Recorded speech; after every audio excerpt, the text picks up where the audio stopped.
Jemaat Maha Tuhan, terpujilah Tuhan Allah yang telah melakukan perkara besar dalam hidup kita. Kasih-Nya nyata, Dia menuntun, membimbing, mengajar, dan menegur kita dengan firman-Nya. Kini, firman akan disampaikan dari kitab Ulangan pasal 31 ayat 9 sampai 13. Sebelum membaca dan merenungkan firman ini, mari berdoa. Ya Bapa, kami akan baca renungkan firman. Biar Roh Kudus yang menuntun hamba-Mu untuk menyampaikan firman-Mu.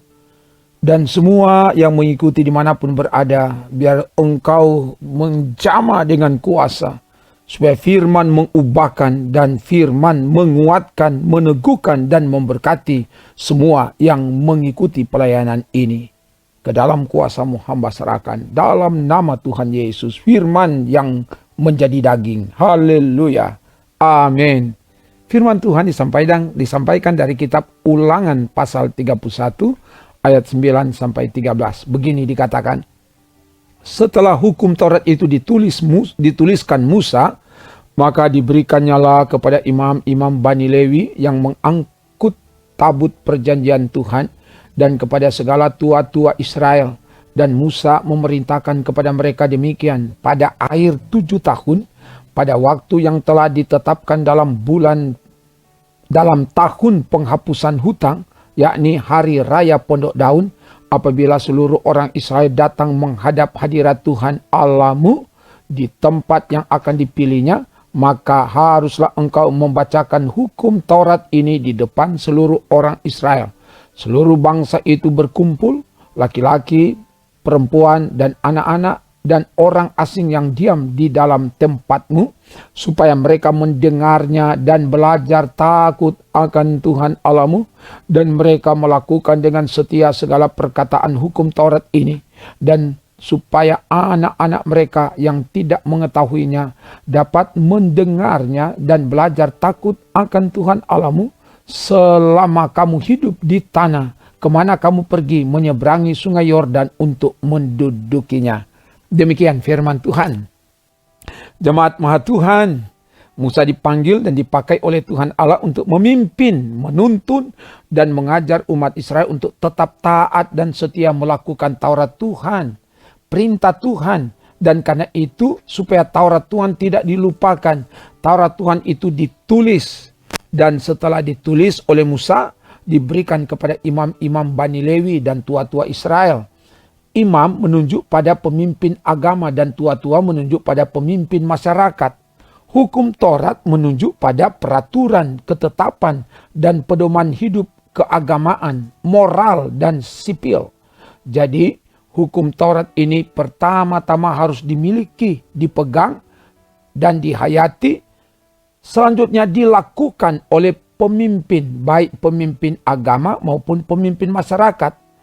Dan pada setiap akhir 7 tahun, pada tahun penghapusan hutang, pada hari raya Pondok Daun, ketika seluruh umat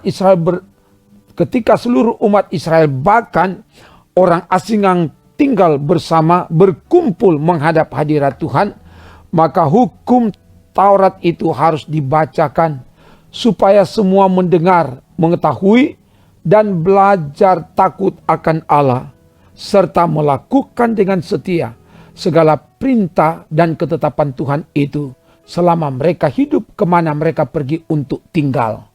Jadi, hukum Taurat itu pertama-tama harus dihayati dan dilakukan oleh pemimpin, dan pemimpin punya tanggung jawab untuk menjaga, memelihara, dan melanjutkan hukum Taurat itu kepada seluruh umat dengan cara membacakan supaya mereka mendengar. Sebab bagaimana mereka mendengar kalau tidak ada yang membacakan? Kata mendengar dari kata Ibrani sauma artinya mendengar, memperhatikan dengan serius, teliti, saksama, dan menaati. Jadi bukan asal mendengar, tapi dengan sungguh-sungguh. Ketika mendengar dengan serius, dengan sungguh-sungguh, umat belajar takut akan Tuhan Allah. Artinya, ketika umat mendengar dengan sungguh-sungguh, dengan serius tentang perintah dan ketetapan Tuhan, maka umat semakin belajar takut akan Tuhan. Artinya menghargai dan menghormati Tuhan yang diwujudkan dalam tindakan, melakukan dengan setia segala perintah dan ketetapan Tuhan. Artinya perintah dan ketetapan Tuhan dilakukan secara berkelanjutan, terus-menerus, turun-temurun dari generasi ke generasi. Dengan demikian, perintah mendengar, belajar takut akan Tuhan, dan setia melakukan Taurat Tuhan, melakukan firman Tuhan, dilakukan secara berkelanjutan, terus-menerus oleh semua, baik pemimpin, semua umat, dan para pendatang yang tinggal bersama umat Israel. Jemaat Maha Tuhan, berefleksi dari bagian firman ini, kepada kita diajarkan bahwa pertama, sebagai pemimpin, baik pemimpin jemaat, pemimpin masyarakat, pemimpin di berbagai bidang, dan pemimpin dalam keluarga harus tahu, mengerti, berpegang, dan melakukan perintah dan ketetapan Tuhan. Sebab pemimpin yang memperhatikan dan melakukan perintah Tuhan diberkati, dan yang dipimpin juga diberkati. Kedua, semua umat harus ada ketaatan untuk datang mencari hadirat Allah dalam setiap persekutuan ibadah untuk mendengar firman dan hidup dalam kebenaran firman. Ketiga, pemimpin punya tanggung jawab untuk memberitahukan, mengajarkan, memperdengarkan kepada umat perintah dan ketetapan Tuhan, supaya umat mengetahui, mengerti, dan belajar takut akan Tuhan, serta melakukan terus-menerus, turun-temurun dari generasi ke generasi, sehingga menjadi generasi umatnya yang kuat, tangguh, hebat, diberkati, dan jadi berkat dimanapun dan kapanpun. Semoga demikian. Amin. Mari berdoa. Terima kasih Bapa, oleh pertolongan-Mu, firman-Mu sudah diberitakan. Dan karena itu, setiap orang yang mendengar firman-Mu diberitakan saat ini, biar kami bukan cuma sekedar mendengar, tapi kami mendengar dengan serius dan melakukan dengan setia, melakukan terus-menerus dalam hidup ini, sehingga hidup ini diberkati dan jadi berkat.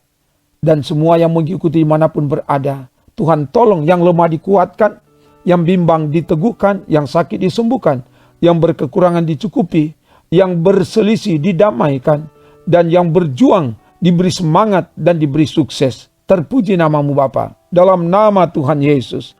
Haleluya. Amin. Demikian pelayanan firman dan doa. Tuhan menyertai, menolong, memberkati, memberi kemenangan dan menyelamatkan saudara, kini dan seterusnya. Amin. Trims.